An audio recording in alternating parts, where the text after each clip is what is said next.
এতে যারা দুর্ভাগ্য নিয়ে জন্মায় তারা সব কিছু থেকেই বঞ্চিত হয়। প্রেম, ভালোবাসা, সহানুভূতি, সম্মান, এমনকি সুখ শান্তি থেকেও। পৃথিবী তাদের শান্তিতে থাকতে দেয় না কখনো। একটু ভালো থাকার লোভে যা কিছুই আঁকড়ে ধরে, সবচেয়ে বেশি যন্ত্রণা সেই জিনিসটাই দেয়। কেউ কাউকে ছুঁয়ে কথা দিয়ে কথা না রাখলে সেই মানুষটা মরে যায় না, কিন্তু ছুঁয়ে দেওয়া বিশ্বাসটা ঠিক মরে যায়। ভুলতে যদি সবাই পারত তবে মনে রাখত কারা? ভোলা যদি সহজ হতো তবে দুঃখ পেত কারা? হয়তো এটাই আমার শেষ অভিমান, কারণ আমি এবার তোমাকে বোঝাবার জায়গায় নিজেকে বুঝিয়ে নেব। জীবনে এই দুইটি কথা শিখিয়ে দিয়েছে।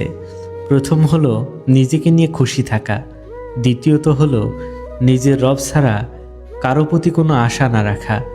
শখের তো অনেক কিছুই ছিল, সময়ের পরিবর্তনে আজ কিছুই নেই, আর কোনো শখও নেই। মানুষ তার অর্ধেক জীবন কাটিয়ে দেয় একদিন সব ঠিক হয়ে যাবে এই আশায়। একটা সময় এসে দেখবেন মানুষ না, আপনি নিজেই সবচেয়ে বেশি অবিচার করেছেন নিজের প্রতি। আমাকে ছাড়া কার চলবে তা আমি টের পাই, আর কার চলবে না সেটাও টের পাই।